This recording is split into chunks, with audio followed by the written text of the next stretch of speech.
É isso aí, galera, aqui diretamente de Orlando, Flórida, tá iniciando mais uma quest aí, ó. Eu vou falar de bastante coisa interessante nesse canal, são coisas assim, inéditas, tá? Que nem ninguém ainda falou sobre isso. Então, se você ainda não se inscreveu, se inscreve aí, se inscreve agora aí, dá um like, porque tem muita coisa interessante vindo aí, bastante informação útil, informações que ninguém tem aí para dar, quem tem não tem tempo para fazer.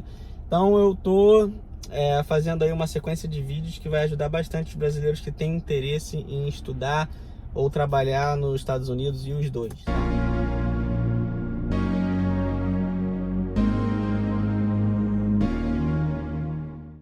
Então vamos lá, hoje eu vou falar do processo de inscrição em uma universidade americana. Como que é o processo? Vou falar passo a passo.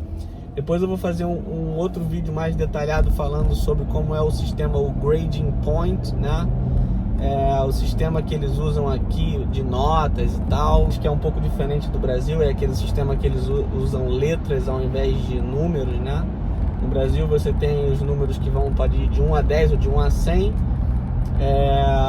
E aqui o sistema de Grading Point é diferente, ele usa letras A, mais, B, B menos, C. Então eu vou explicar o que isso significa, vou dizer como que faz um depar aí de um para o outro, mas isso vai ser no outro vídeo. Esse vídeo eu vou falar sobre todo o processo de inscrição em uma universidade americana, do zero lá, como começa e como que isso vai até o momento em que você gradua, tá? Que você vai receber lá o teu grau, seja de bacharelado, mestrado, doutorado. Primeira coisa que você precisa fazer, né, como estudante internacional, você precisa identificar qual universidade você vai querer estudar e qual curso você vai fazer. Então, geralmente, isso é uma pesquisa que você faz, tá? Você começa a pesquisar, a ver uma universidade que você considera interessante, um curso que você considera interessante, tá? Então, por exemplo, você quer aprender aí sobre Big Data, né, ou Big Data, igual a gente chama no Brasil. Você procura aí um mestrado ou um doutorado que tenha ênfase nessa área. Então você pode fazer assim essa busca de acordo com o que você queira. Você vai procurar a universidade e o curso, encontrou, fez uma pesquisa, encontrou. O que você vai fazer? Você vai entrar lá no site deles e você vai se inscrever, tá? Vai ter lá um portal onde você vai se inscrever. Você vai informar os seus dados lá. É um sistema de pontuação que eles usam. A grande maioria usa um sistema de pontuação. Então, por exemplo, para você fazer um mestrado, espera-se que você tenha aquele bacharelado mesmo, que é 4 anos de faculdade. Mas caso você tenha o tecnólogo, né, tecnológico, aquele que é 2 anos, não significa que tu tá fora não, tá? Você ainda pode também aplicar, só que você vai precisar de outras coisas para aumentar a tua pontuação e você qualificar para fazer aquele mestrado.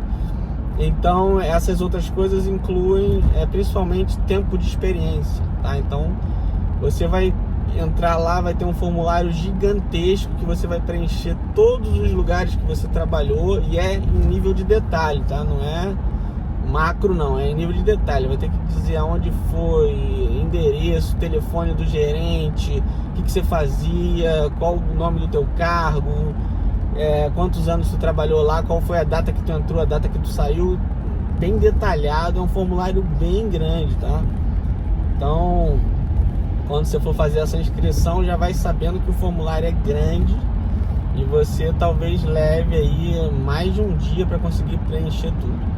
E aí você vai preencher também sobre a sua formação acadêmica, e é um formulário gigantesco também. Você vai ter que preencher toda a tua grade universitária lá, do teu bacharelado, tudo. Todas as matérias, você vai ter que pegar lá todas as notas que você tirou em cada matéria, vai ter que montar a tua grade toda lá, vai ter que inclusive fazer um depara, né? Tipo, essa matéria aqui equivale à matéria tal. Se você não conseguir fazer isso com perfeição, também não tem problema, que depois eles vão te ajudar. Se eles tiverem alguma dúvida lá, eles vão te ajudar.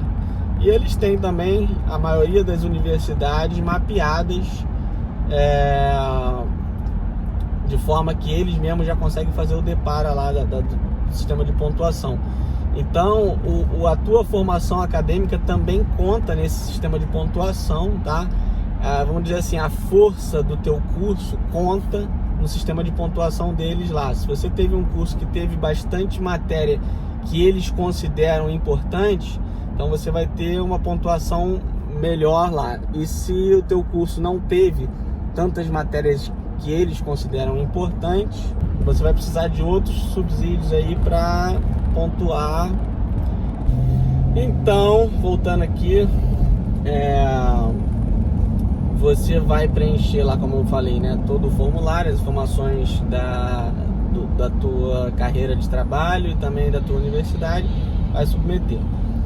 O próximo passo eles vão receber, vão dizer, recebemos tudo aqui. Se eles tiverem alguma dúvida, eles vão te perguntar lá e te pedir mais informações, e caso esteja tudo ok, você vai passar para o próximo passo, como eu já tinha dito no outro vídeo, uma entrevista para avaliar o seu inglês. Aí também depende da universidade. Tem uma universidade que vai te exigir o TOEFL, então você vai ter que marcar na tua cidade lá para fazer o TOEFL em algum lugar. Você vai, faz o TOEFL, tem que qualificar lá com uma nota e envia para eles de volta. Outras universidades vão fazer uma call contigo por Skype ou por algum outro canal e vão avaliar o teu inglês por ali. Então você vai passar por esse processo e, presumindo que você passou, tem um bom inglês, o inglês que eles consideram suficiente, isso é importante, tá? Porque isso vai no teu documento de imigração que eles vão mandar para você. Vai estar escrito lá, o cara é proficiente em inglês, tá? E isso é importante porque isso vai estar escrito no teu documento, e isso eu vou falar um pouco mais disso também. Então, o próximo passo é fazer uma prova técnica, tá? É uma prova técnica que você vai fazer online. Então, os caras vão agendar uma data, uma hora, e você vai entrar no sistema deles lá e vai ter uma prova. Essa prova geralmente são questões de programação, né? E você pode escolher se você quer fazer em C ou em Java. Você pode escolher uma das duas linguagens, tá? Na minha universidade foi assim. Pode ser que em outras universidades tenham outras opções. O que eles estão mais interessados nesse momento não é nem se você sabe escrever C ou se você sabe escrever em Java. Eles estão interessados no teu algoritmo, como que você vai resolver aquele problema que eles estão propondo ali, tá? Então eles não vão nem avaliar muito se você sabe, quanto você sabe de Java, quanto você sabe de C. Eles querem algoritmo. Então vai ter lá algumas questões, você tem um tempo limitado, se eu não me engano é 1 hora. Você tem que finalizar a prova toda em 1 ou 2 horas, não lembro agora. E aí tem algumas questões, acho que são 5 questões, pelo menos para mim foram 5 questões. E você precisa resolver isso lá, você escolhe a linguagem que você tem mais afinidade e você trabalha nela. Então você vai resolver lá, são 5 questões, você vai resolver tudo online, tá? E você vai submeter. Você tem esse tempo, são 1 ou 2 horas, eu não lembro exatamente agora. E você tem que finalizar tudo naquele tempo. Se você não finalizar, eles finalizam automaticamente. O sistema já fecha automaticamente, você não consegue fazer mais nada, tá? E aí eles vão avaliar o teu código, o teu desempenho ali, o algoritmo que você escreveu, e vão te dar uma nota, e essa nota vai definir se você passou ou não no processo de inscrição da universidade. Então vamos supor que você não passou, tá? E existe a possibilidade de você não passar. E assim, eu passei direto, né, bem, de primeira. Mas existe a possibilidade de você não passar. Se você não for bem na prova, você pode não passar. E eles têm lá essas regras também. Se você não passar, você pode tentar de novo depois, mas não é muito rápido não. Tem um cooldown time ali que você tem que obedecer.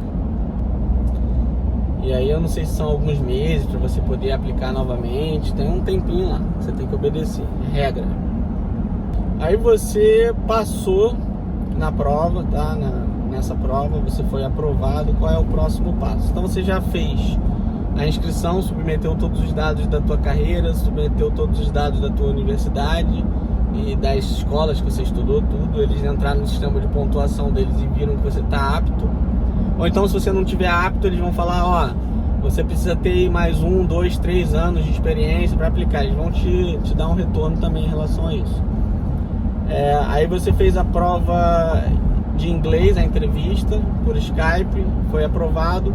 E você fez a prova técnica remotamente e foi aprovado, de algoritmo. Foi aprovado, tá? Qual é o próximo passo? O próximo passo, você vai pagar uma taxa, que não é uma taxa muito grande. É uma taxa que eles vão, se eu não me engano, são $50 ou $100, depende da universidade também, mas por aí, $50, que é para iniciar o teu processo de inscrição. E esse processo é o seguinte: eles vão dentro da universidade preencher um documento chamado I-20, I-20.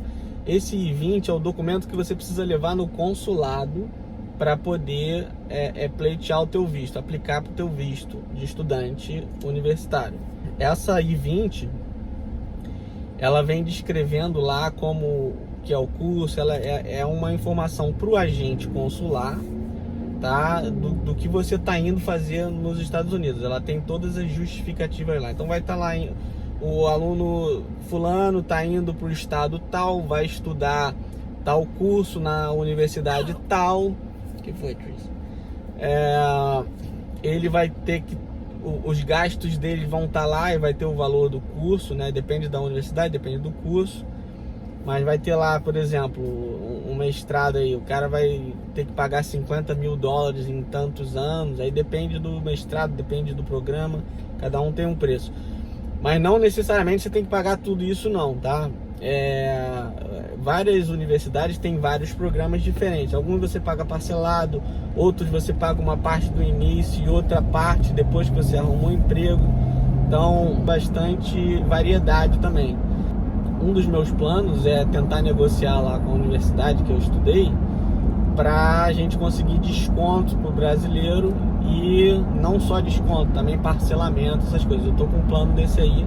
Em breve eu vou estar publicando aqui também informações sobre isso. Eu acho que vai sair coisa boa aí, tá?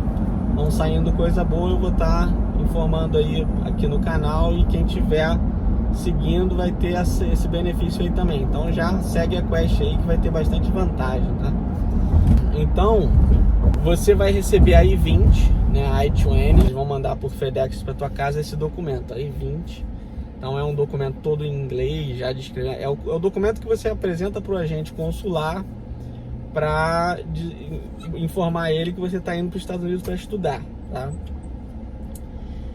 Eles vão te dar algumas dicas também de como se comportar na entrevista com o agente consular, porque você vai ter que ir lá no consulado, é igual visto de turista. Quem já tem visto de turista é um procedimento parecido, com algumas diferenças, né? Então, mas você vai ter que marcar lá vai ter que marcar uma entrevista no consulado americano, vai levar I-20, você vai ter que pagar uma taxa chamada SEVIS.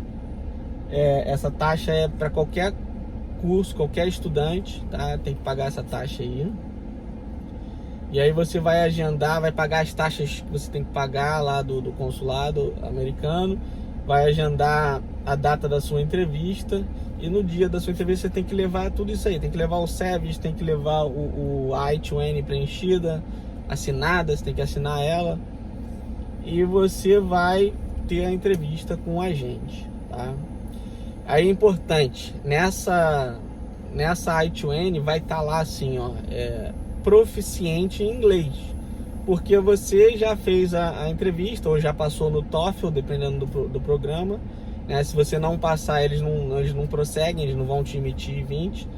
Então você é supostamente proficiente em inglês. Então quando você chegar lá na tua entrevista, o agente consular, ele vai pegar aquela I-20, ele vai olhar, ele vai ler ela. Não tudo, porque tem muita informação. Ele vai olhar o que mais interessa a ele. E uma coisa que ele vai ver, uma das primeiras coisas que ele procura é se você é proficiente em inglês. Então, quando eu fui fazer minha entrevista, o cara pegou o documento, leu, e a primeira pergunta que ele me fez: Do you speak English, sir? E eu respondi: Yes, I do. Aí ele falou, porque aqui eu tô vendo que para esse curso você tem que ser proficiente em inglês. Aí eu falei, sim, eu sou. Então toda a entrevista no consulado já vai ser vai ser em inglês, a partir dali. Ele vai perguntar se você fala inglês. Se você falar que não, já vai ser negado o teu visto na hora, né? Você tá com um documento que diz que você é proficiente em inglês. Você tá indo fazer um mestrado, se você falar que não sabe inglês, o cara vai negar teu visto na hora. Não precisa ser muito esperto para entender isso, né? E aí toda essa entrevista com o agente consular vai ser em inglês também, tá? Então vai preparado para isso. Ele vai perguntar, não tem um padrão, cada agente pergunta uma coisa, mas eu vou falar o que me perguntaram. Ele me perguntou para onde eu vou, qual estado que eu vou, o que eu vou estudar, como que eu vou pagar pelo meu curso, né? Eu tive que explicar lá. E aí cada um fala da sua situação, né? Eu juntei dinheiro para estudar, eu preciso estudar para me formar. Então você precisa ser convincente, tá? Se você der resposta genérica demais, respostas não convincentes, o cara muito provavelmente vai negar teu visto. Agora nós estamos em 2020. A gente está até no Covid, tá? Os consulados estão fechados, mas antes de fechar já estava um pouco complicado, porque o governo atual não está facilitando muito, então eles estão querendo saber realmente se você... O que você tem que provar para o cara? Você tem que provar que você vai estudar e vai voltar. É isso que tu tem que provar. Todas as respostas que você der para o agente consular, você tem que sempre ter isso em mente. Você tem que provar para o cara que você está indo para os Estados Unidos para estudar e assim que você terminar, você vai voltar. A gente sabe que na maioria dos casos isso não acontece, porque o cara acaba arrumando um internship, né, um estágio, e a partir dali a empresa contrata ele, emite green card para ele. Isso é um caminho muito comum para o green card, né? Estudar numa universidade, fazer um estágio e depois ser contratado pela empresa, e aí a empresa emite o green card para você e você vive o resto da vida nos Estados Unidos. Então é uma coisa assim, você finge que vai lá fazer o curso e vai voltar, e ele finge que acredita. É mais ou menos isso. Mas em nenhum momento você pode dar mole e deixar entender que você tem intenções de morar nos Estados Unidos. Se você deixar transparecer isso o mínimo que for, o cara vai negar teu visto, tá? O cara vai negar teu visto. Então, vai preparado para responder essas perguntas, tá? Perguntas financeiras, como que você vai pagar pelo teu curso, porque se você está indo para estudar, ainda mais num programa universitário que é full time, né? A Universidade dos Estados Unidos é full time. Você vai começar a estudar às 7, 8 horas da manhã, vai sair de lá 4, 5 horas da tarde com um homework gigantesco para fazer pro dia seguinte, que leva 2, 3, 4 horas para fazer. Então assim, é muito difícil o cara conseguir trabalhar e estudar ao mesmo tempo. Foi muito difícil, foi uma fase realmente bem complicada. Eu também vou fazer um vídeo falando sobre isso, como que é a dificuldade, a exigência das universidades. Eles exigem mesmo, o negócio é complicado, tá? Então vai preparado para isso. É difícil, mas não é impossível. A tua vida não vai ser fácil lá não, tá? Não pensa que a tua vida vai ser de um estudantezinho tranquilo, que não vai ser não. Eles não dão mole não, os caras é full time, é estudando o tempo inteiro, estudando de segunda a sábado, tá? Integral. O único dia de descanso que você tem é domingo, mas que você nem usa para descansar, porque toda terça-feira tem prova. Então, na verdade, o único tempo que tu tem para estudar mesmo é domingo. Então é complicado, é uma vida bem complicada, não é fácil não. Mas não é impossível, tanto que eu consegui e vários brasileiros conseguiram e pessoas do mundo todo conseguem. Então você também consegue, com certeza, acredite em você. Então vamos lá, você foi fazer a entrevista no consulado, fez a entrevista em inglês, convenceu o agente consular, deu respostas curtas, simples, objetivas, e deu a entender para ele que você vai estudar e vai voltar para o Brasil. Ele vai aprovar teu visto, tá? Você sempre dê respostas curtas e objetivas. O cara perguntou aonde você vai responder o nome do estado e acabou. Não precisa falar mais nada, não precisa justificar nada. O brasileiro tem muito essa questão de você faz uma pergunta pro cara, o cara quer justificar. Não precisa justificar nada, é só responde pronto. Você pode acabar se enrolando nessa de justificar aí. Você só vai justificar se ele pedir para você justificar, tá? Então ele vai te fazer umas perguntas lá, do tipo, para onde você vai, como eu já disse, né? O que você vai estudar, por que você escolheu esse curso? Essa pergunta é importante, tá? Você tem que ter uma boa resposta para essa pergunta.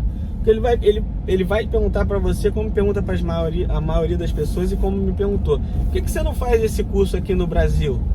Né? Então você tem que ter uma boa resposta. No caso, a minha resposta, esse curso, uma das matérias era o Big Data, né? E eu falei para ele, cara, o Big Data é uma tecnologia que a gente precisa aprender. Aqui no Brasil tem pouca informação sobre isso. Lá na universidade, um dos professores lá, o professor de Big Data, ele é um cara que desenvolveu a solução de Big Data da Google. Então é importante você também estudar sobre os professores e tal. Eu falei, eu quero aprender com esse cara, porque esse cara é bom. Então, cara, ali eu já percebi que eu convenci o agente consular, tá? Eu já percebi que eu convenci ele ali. Quando eu falei que do professor, da universidade, que aquela universidade era meio que única nesse sentido, e eu consegui convencer ele. Existem outras universidades que têm também esses cursos, mas você tem que ser convincente lá. Eu consegui convencer o cara. E aí ele aprovou o visto. O próximo passo é você sai lá com seu visto aprovado, então eles retêm o teu passaporte. Em 1 ou 2 semanas você recebe o teu passaporte pelo FedEx, com o visto já carimbado, tudo direitinho. Tô gravando vídeo, vem cá.